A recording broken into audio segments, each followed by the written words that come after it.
Hallo und herzlich willkommen zu einer neuen Reihe Let's Play. Diesmal spiele ich Oxygen Not Included. Dieses Spiel ist noch im Early Access auf Steam erhältlich. Das heißt, es wird noch fleißig dran rumgebastelt und mit weiteren Updates verfeinert, die in nächster Zeit kommen werden. Im Moment ist Automation Upgrade aktuell. Mit diesem spiele ich und lege ich hier los. Oxygen Not Included von Clay. Clay ist der Schöpfer von Spielen wie zum Beispiel Don't Starve und Don't Starve Together, die ja doch ziemlich populär wurden. Das sind Survival Games in einer doch sehr unfairen Welt mit einem speziellen Grafikstil von Tim Burton. Den Grafikstil findet man jetzt auch hier wieder in Oxygen Not Included. Die Welt ist allerdings nicht mehr so unfair und unberechenbar, ganz im Gegenteil. Sie unterliegt ganz klaren physikalischen Gesetzen und eines der Hauptziele von diesem Spiel ist es, diese Gesetze zu verstehen und zu seinen eigenen Gunsten zu nutzen. Ja, ich denke, das werden wir im Laufe des Spieles und der Aufbau dieser Kolonie gemeinsam entdecken und schauen, wie wir Flüssigkeit, Gas und die ganzen Gebilde optimal oder zumindest funktionell aufbauen können.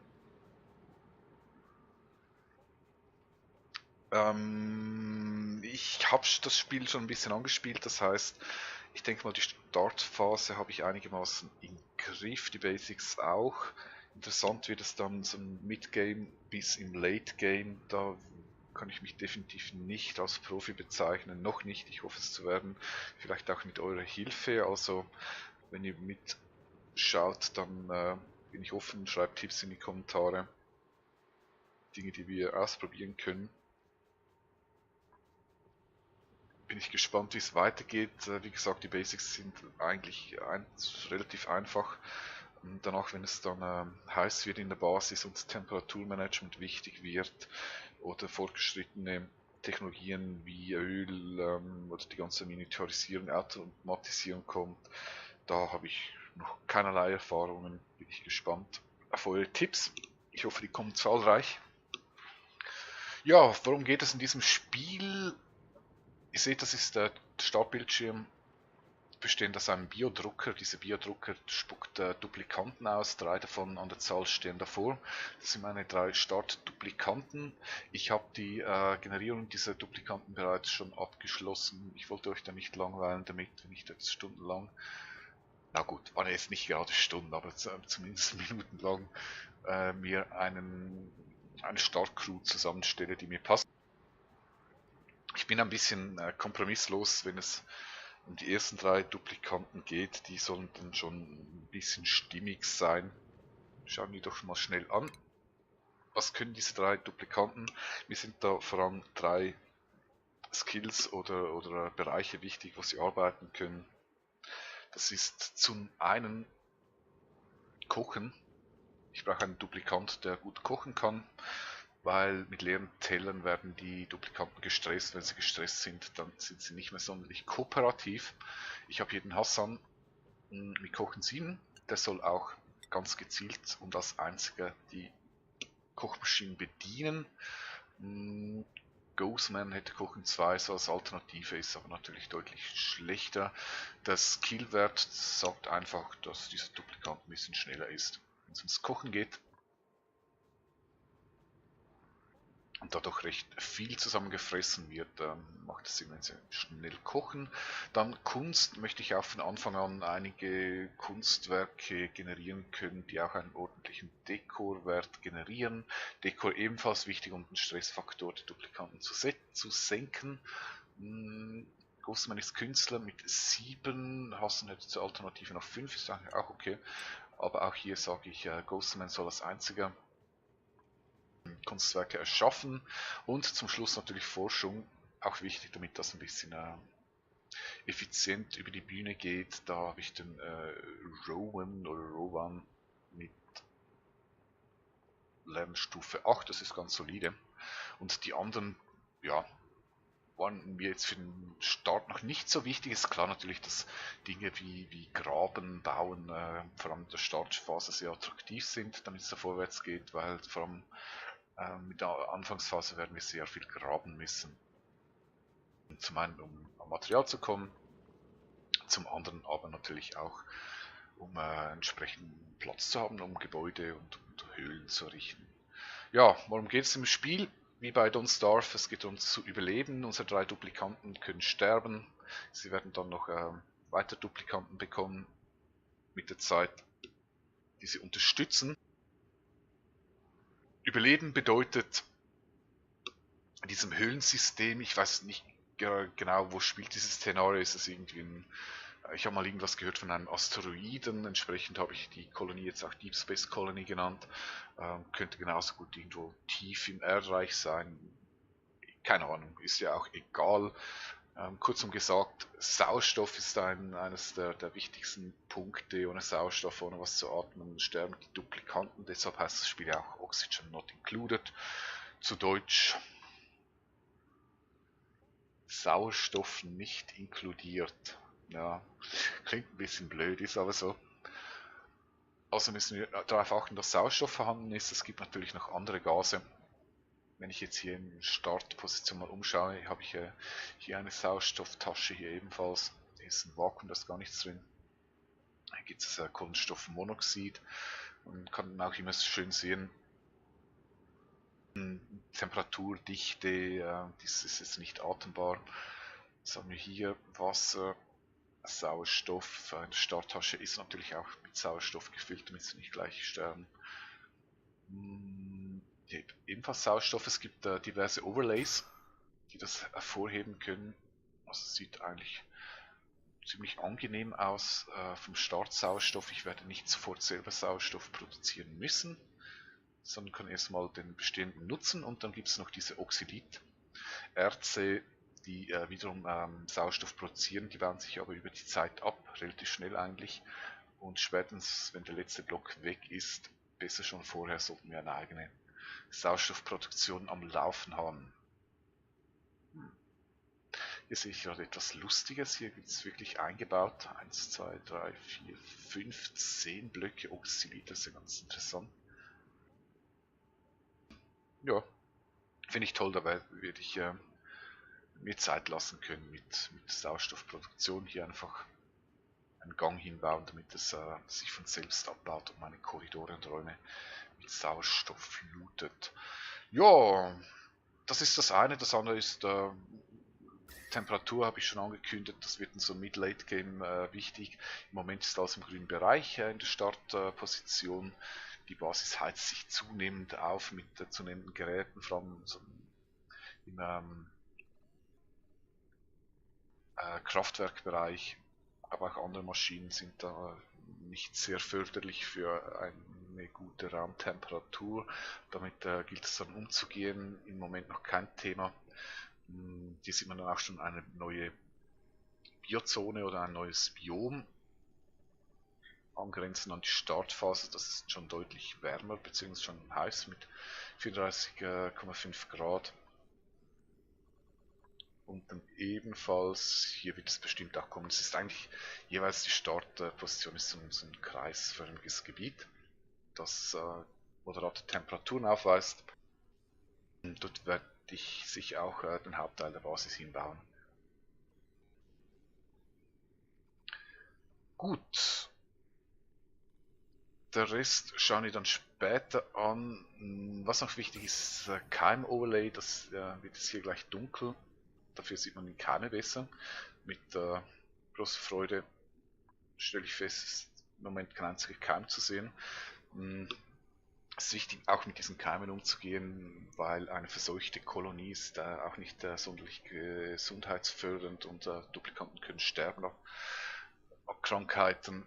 Auch da müssen wir ein Auge drauf werfen, ebenfalls von Keimen, die innerhalb der Kolonie produziert werden, wie zum Beispiel beim Klo.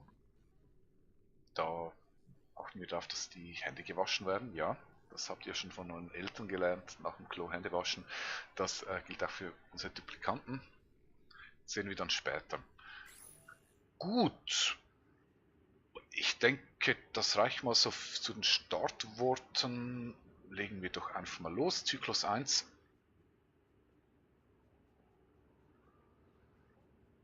Ja, mit Zyklus 1 fängt es an.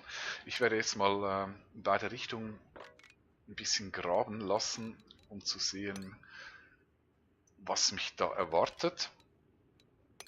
Aufgrund dessen kann ich dann auch einschätzen oder so eine grobe Planung machen, wo ich was hinbauen möchte.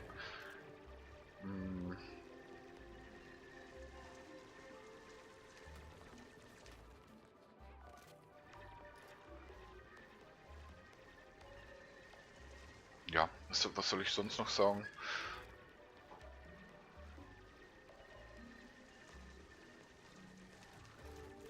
Gibt eigentlich nicht viel. Das Wichtigste habe ich wirklich erwähnt. Duplikatenfähigkeiten, Ernährung schauen wir an, wenn es soweit ist. Berichteforschung ebenso.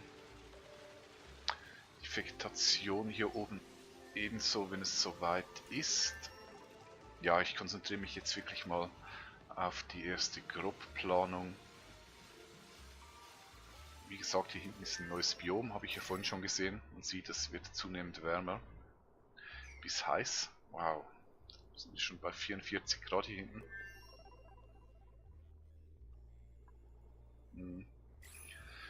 Mal schauen, sind Keime aufgetaucht mittlerweile? Immer noch nicht, wow. Das ist echt erfreulich. Ansonsten sind meine Startpositionen von Keimen umgeben, sodass ich mich gar nicht groß ausbreiten kann. Zu Beginn ohne gleich die ganze Kolonie zu verseuchen, das scheint hier nicht so zu sein.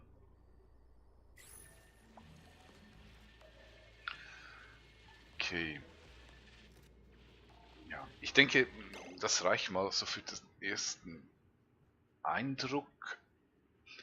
Wichtig sind Algen zu Beginn für die Sauerstoffproduktion. Hier oben hat Schleim. Schleim ist normalerweise ein Bereich mit Keimen. Ja, hier hinten fängt es an mit den Schleimlungen. Wie gesagt, Algen für die Sauerstoffproduktion, das sind jetzt nicht gerade mit einem Überfluss gesegnet, sollte aber ausreichen. Dann Kupfererz, ganz wichtig für verschiedene Gebäude. Das ist immer ein bisschen Mangelware, ist jetzt auch nicht extrem viel, aber ich hoffe, das sollte auch ausreichen.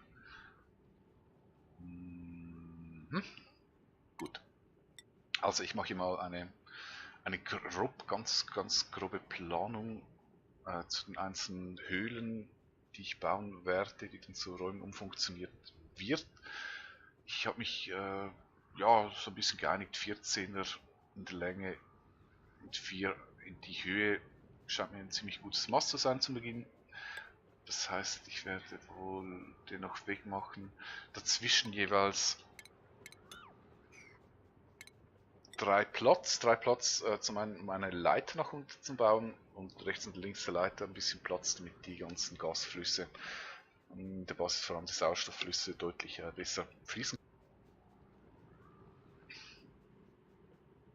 Dann, wie gesagt, 14er Taschen, 2, 4, 6, 8, 10, 12, 14, das wäre bis dahin, habe ich jetzt Quatsch gemacht, 2, 4, 6, 8, 10, 12, ne, passt.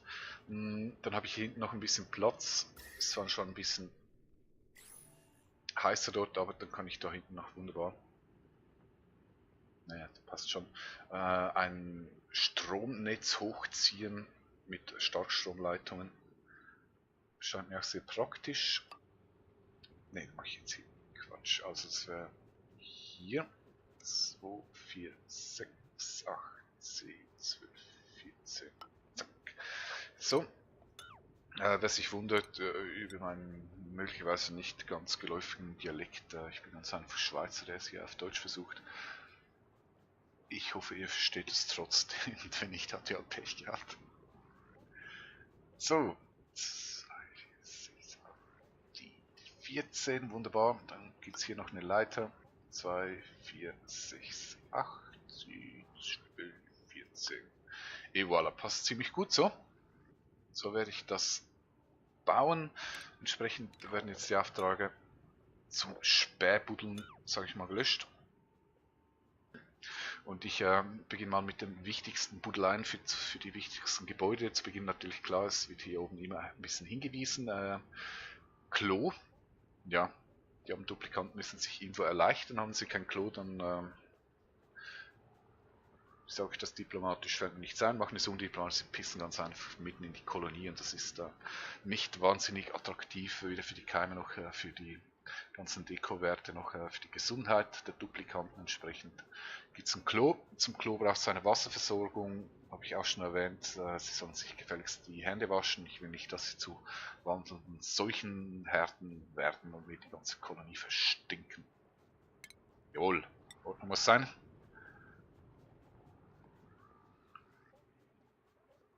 Ich glaube, das kann ich gleich, das baue ich doch gleich hier hinten hin. Dann gibt es hier mal das erste Klohäuschen.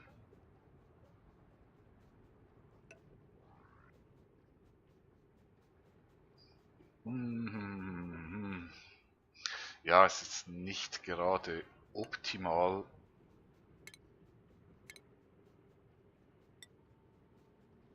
Weil ich kann es hier gar nicht steuern.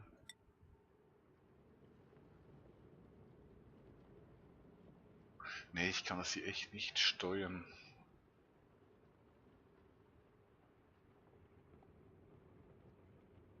Naja, das passt mir nicht.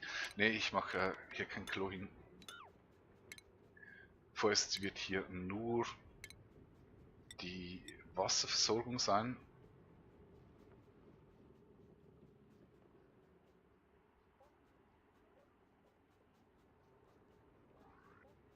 Die Leiter passen natürlich auch nicht wirklich. Das ist ja schon voll fies hier. Naja, soll ja nicht einfach sein. Das wird jetzt temporär ein bisschen ungewöhnlich sein. Macht ja nichts.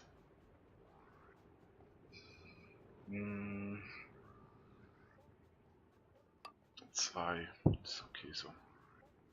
Ist okay so.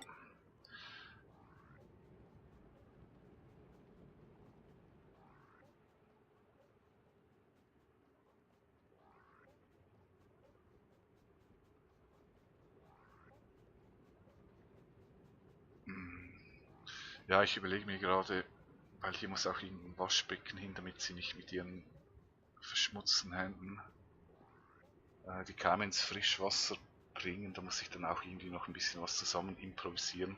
Für den Moment muss das so reichen. Dann würde ich jetzt mal... Ne, das brauche ich noch nicht.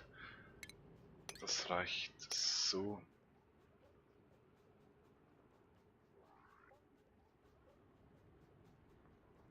Ich weiß gar nicht, was passiert. Ja, ich werde es jetzt trotzdem schnell anschauen. Ich will schauen, was hier passiert, wenn ich den so baue.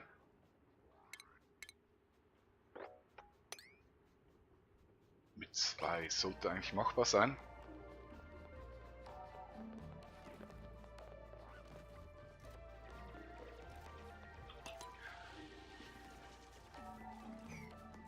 Ich werde es mal ein bisschen schneller laufen lassen.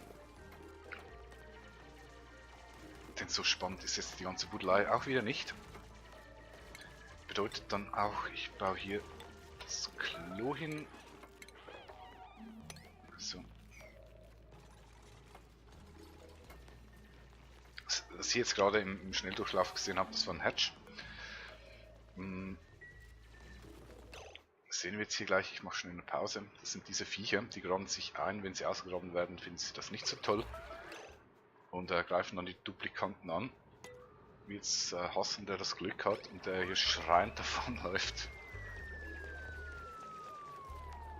Glücklicherweise vergeben die Hatches dann ziemlich schnell und lassen ab. Töten werde ich sie nicht, weil die Viecher sind ziemlich nützlich. Hier noch schnell die Nahrungskisten auf große Priorität oder auf höhere Priorität, damit die Nahrung schnell eingelagert wird. Die Hatches sind ziemlich nützlich für Kohleproduktion. Kohle ist die erste ernstzunehmende Stromproduktionsmethode und Hatches haben den großen Vorteil, dass sie irgendetwas konsumieren können und dieses irgendetwas umwandeln in Kohle. Das heißt, wenn ich irgendwie ein paar Hatches mit viel Mühe und Hingabe schaffe, irgendwie in einen Raum zu lotsen, dann habe ich dort eine kleine Hatch-Sammlung. So, muss hier noch schnell was Neues bauen. Wie gesagt, ich möchte hier ein Waschbecken, damit sich die Pfoten waschen. Und dann möchte ich hier hinten ein Klo. Und ebenfalls ein Waschbecken. So. Ja, wie gesagt, wenn ich es schaffe, die irgendwie in einen Raum zu manövrieren, schließe ich den ab, kann irgendwelches, meistens nehme ich Erde, davon ist ziemlich viel vorhanden, bunkere das dort ein, gebe es frei und dann können sich die Hatches an der Erde laben und sich vollfressen und machen mir dafür Kohle. Gibt mir eine unendliche Kohleversorgung für die erste Kraftwerkgeneration. Super Sache, deshalb niemals Hatches killen. Die Viecher sind echt nützlich, auch wenn eure Duplikanten kreischend davon rennen. Die sollen hier nicht so weicheig tun. Waschbecken, ganz kurz. Ich habe hier eins gebaut, ich kann die Richtung einstellen, in welche Richtung muss sich ein Duplikant fortbewegen, damit er seine keimverseuchten Hände wäscht. In diesem Fall natürlich Richtung Frischwasser. Habe ich hier gemacht. Das heißt, jeder Duplikant, der jetzt hier vorbeirennt und Wasser holen will, muss sich erst die Hände waschen, vorausgesetzt, dass er schon Keime dabei hat. Soll ich diesen armen Hatch jetzt nochmals aufwecken? Ach ja. Mache ich. Dann fällt er runter. Und das gehört auch zu meinem bösen Plan. Ich will irgendwie runterkriegen. Ich sehe, hier oben ist noch einer eingebuddelt, hier ist auch noch einer. Und dann werden jetzt sich noch zusätzliche Hatches irgendwo finden. Ah, ist nicht runtergefallen. Naja, dann eben nicht. Gut. Also hier gibt es Leitern. Das ist eine Schmutzwurzel, die wird ausgegraben, kann gegessen werden.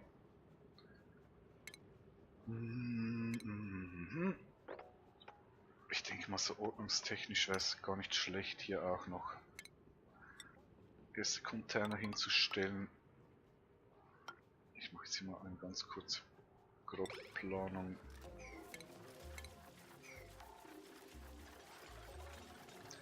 Hier wird wieder Wasser geholt für das Waschbecken. Das ist gut so. Also ich mache hier 2 Reihen Container. Gefolgt da kommt das Kraftwerk hin. Ich werde die gleich schon runterbuddeln. Hier ist Sauerstoff drin. So. Und zwar für eine erste Stromversorgung, das wird der zweite Schritt sein. Stromversorgung deshalb, weil ich kann mit dem Strom die Forschung starten.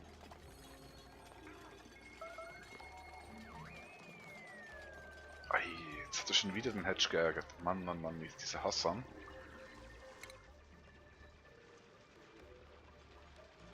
Lernt es wohl nie.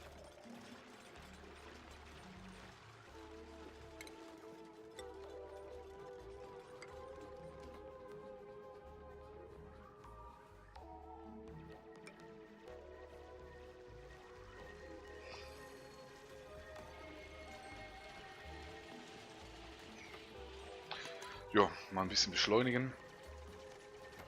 Buddelt. Buddelt. Während dem gebuddelt wird, noch 2, 3 Worte zum Gasfluss. Wie gesagt, hier war die Starttasche wieder kräftig Sauerstoff produziert vom Oxaliterz. Hier hinten ist eine neu gegrabene Höhle Raum.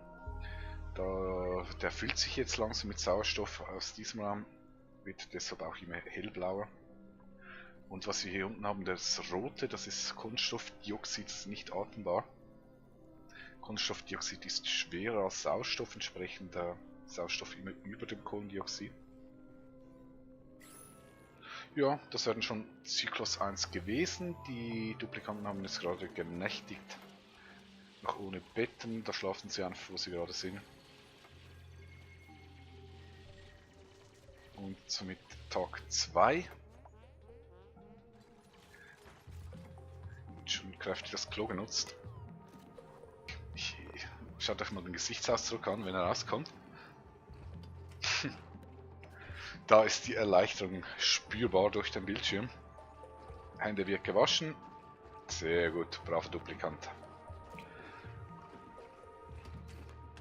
Und Frühstück ist angesagt.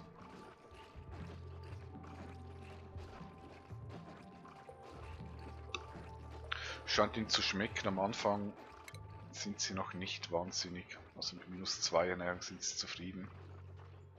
Wird sich dann ändern. Im Moment, was essen sie?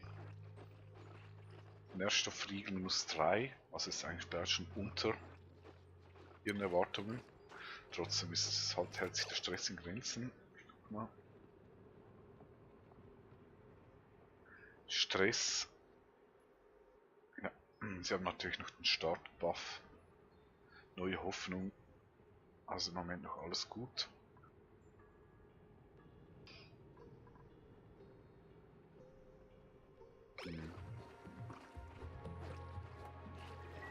Passt. Dann wieder Turbo rein. Für schnelleres Buddeln. Jetzt will ich gerade, wo war der Hatch? Der ist hier oben. Genau. Hatches, wenn sie sich eingraben können, sind während dem Tage schlafen. Nacht werden sie dann aktiv und fressen hier alles weg.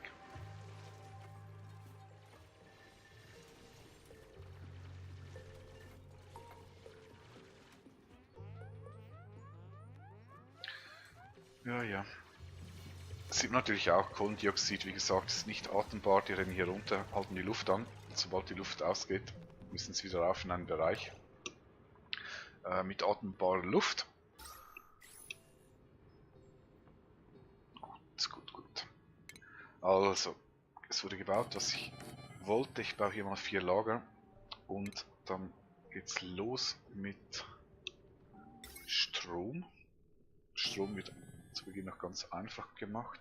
Ich schaue noch schnell, ich habe keine Lust, das nachher wieder alles abzureißen. So, 2, 4, 6, 8, 10, ja, das passt. Plus 2 winzige Batterien. Im Moment geht es nicht besser. Ja, Prinzip Strom ist eigentlich keine Hexerei. Hier noch eins runter, damit ich die Kabel durchziehen kann. Ist soweit nicht wirklich spektakuläres. Sprich, wir haben hier ein Hamsterrad, das Hamsterrad, da hinten ein Duplikant rein. Hamsterrad macht 400 Watt. Die Energie wird entweder direkt ins Stromnetz, das noch nicht vorhanden ist, gespiesen, um die Endgeräte zu betreiben, oder wenn es nicht benötigt wird, mit den Batterien abgespeichert, so dass auch zum Beispiel in der Nacht noch Energie vorhanden ist, oder die Duplikanten nicht die ganze Zeit im Hamsterrad rennen müssen. Ja, ich denke, das ist auch ein guter Zeitpunkt. Ne, ich mache hier noch schnell die Container. Da wird alles eingelagert, mit Ausnahme von verschmutzter Erde möchte ich hier nicht drin haben. Das erkläre ich dann später. Einstellen kopiere ich auf die anderen Container, die sind somit ready. Und dann wird auch gleich ein bisschen aufgeräumt, vor allem hier wo der Hatch ist, damit nicht unkontrolliert Material weggefressen wird. So.